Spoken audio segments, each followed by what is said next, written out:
Today I will talk about an important topic in the today's editorial in The Hindu. It talks about the representation of women in parliament.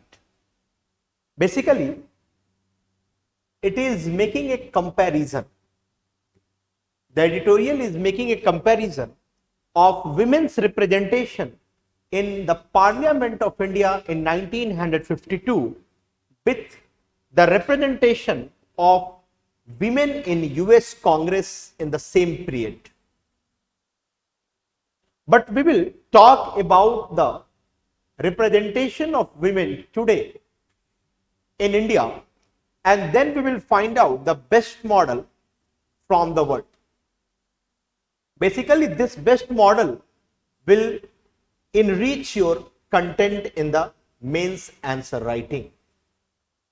So here in 1952, the 5.8% of women were parliamentarians in India, and at that time in US Congress it was 1.2%. But today, if you will see, then even after 70 years, the representation of women has not increased more than 10.5% if I combine the representation of women in the Lok Sabha and the Rajya Sabha. Again, at the level of a state, their representation is less than 9%.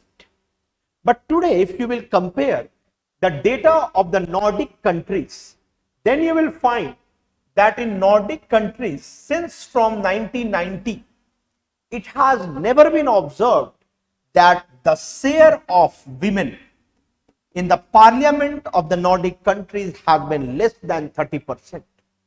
Even if I talk about the African country like Mozambique, then in case of Mozambique also, the representation of women has been 25%. And you will be surprised to know that the best model of the world is Rwanda. In Rwanda, in the lower house, 61% of women are there, and in the upper house 35% of women are there. So basically, this is giving you a data of the representation of women in the parliament. But this can be your introduction only, or this can help you in enriching your answer only. So what is important here, that you should know the evidence of masculinity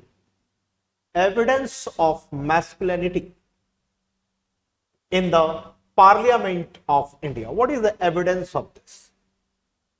So the very first evidence I can tell that there is a greater competition, and in this competition parties are giving ticket to the male member because of their chances of winnability. So when the party will not give the seats or will not give the tickets to the female, then obviously how the women will be represented on the floor of the house. So the very first thing is the evidence of the presence of large number of male members on the floor of the house. Now if you will see the rules of procedure of Rajya Sabha, then it will reflect masculine character, and more than 150 times the word he or the word man has been used. It is not gender neutral. Even if you will see the chairman, the post of chairman of the Rajya Sabha or a deputy chairman of the Rajya Sabha. So if the woman is appointed as the chairman of the Rajya Sabha, in that case also people are designating her as a chairman madam. So basically man has become so dominant in the rules of procedure of the Rajya Sabha, and even in the constitution you will feel that it is showing a masculinity character. Sometimes a word person is used that reflects the gender neutrality, but many a times the word which is being used in the rules of procedure of the Rajya Sabha or in the constitution is showing a masculine character. So this is a evidence of the reason that why there is a low women representation. However, if you will see the rules of procedure of the Lok Sabha, then it has slightly changed when Meera Kumar was the speaker of the Lok Sabha. Then she has brought an amendment in the rules of procedure of the Lok Sabha, and therefore you will find the word chairperson in the procedure of the Lok Sabha rather than chairman.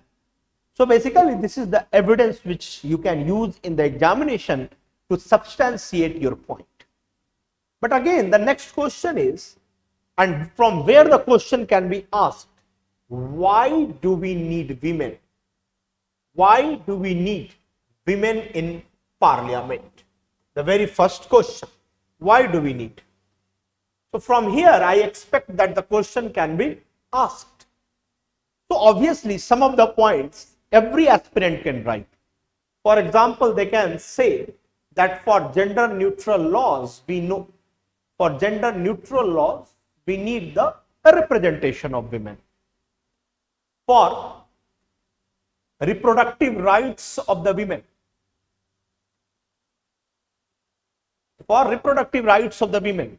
For example, just I am giving you one example which you can use in examination, that whenever the debate on the surrogacy bill was going on the floor of the house, do you know that who has led the voice?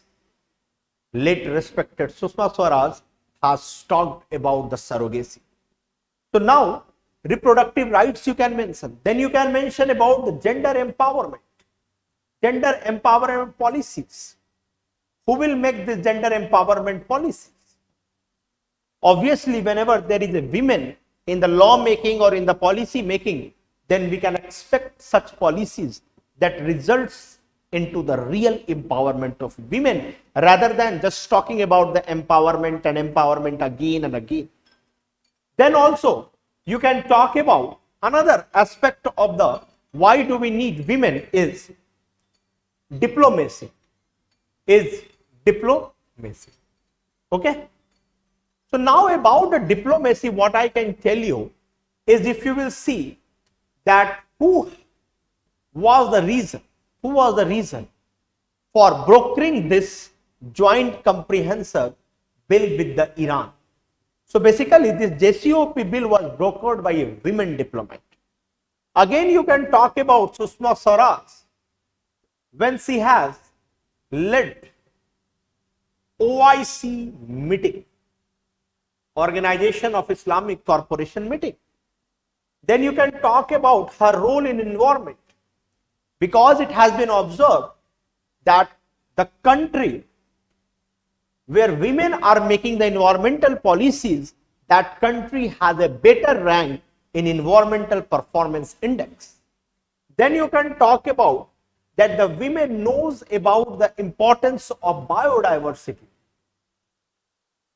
And when we protect our flora and fauna, then we can think of inclusive and sustainable development. So these are the points which you can mention in your answer. But even after that, what is the reason or what are the challenges that the women representation is low in India? What are the reasons for this? Because there is 108 constitutional amendment bill which is lingering only because of the attitude of the male member, and they are telling that the 33% of reservation to the women cannot be given, which is guaranteed by this bill.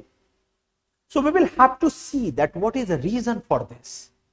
Then you can say gender stereotyping.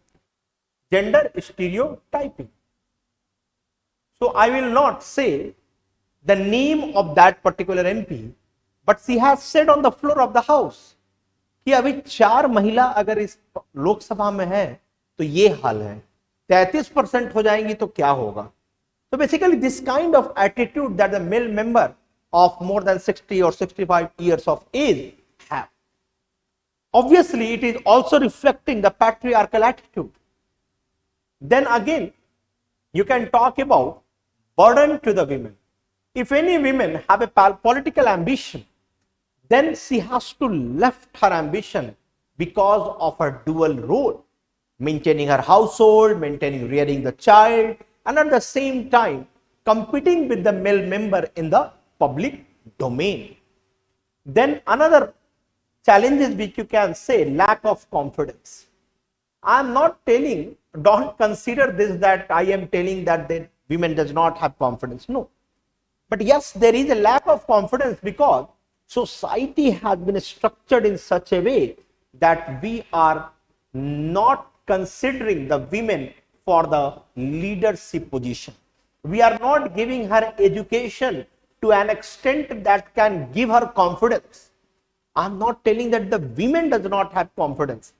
The society is such that the society is obstacle in achieving the higher education, and once you don't have education, you will feel underconfident.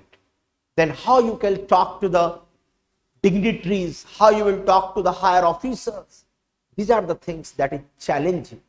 And another thing you can also, social conditioning.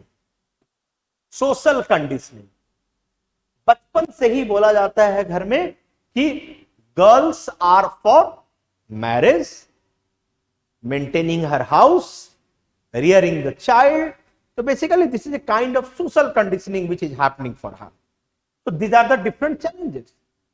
And also, who will pass this bill? Just I am talking about who will pass the bill.